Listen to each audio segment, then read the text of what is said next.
ఉంటే మనకు బెంగళూరుకో లేదంటే అనంతపూర్కో హిందూపూర్కో పై పని ఉండదు, ఇక్కడే అందుబాటులో ఉంటుంది అని ఒక ఉద్యమం లాగా ఈరోజు మనమందరూ కూడా ప్రతి పల్లె రొద్దం మండలంలో తిరుగుతున్నాం.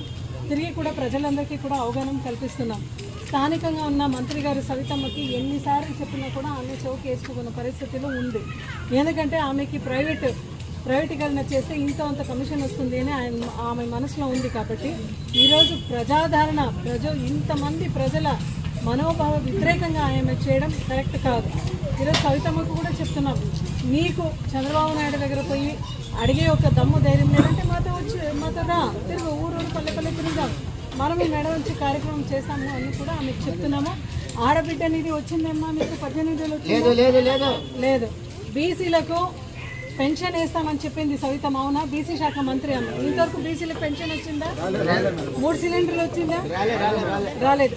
అన్నదాత సుఖీభవ అందరికీ పడిందా? పడలేదు. మొన్న సెంట్రల్ గవర్నమెంట్ మాత్రమే ఇది డ్రాట్ అని ఈ మండలం డిక్లేర్ చేశారు. ఇంకా ఏ క్రాప్స్ ఇన్సూరెన్స్ కింద వాళ్ళు చేస్తారనేది ఆ దేవునికి తెలిసిన సంగతి.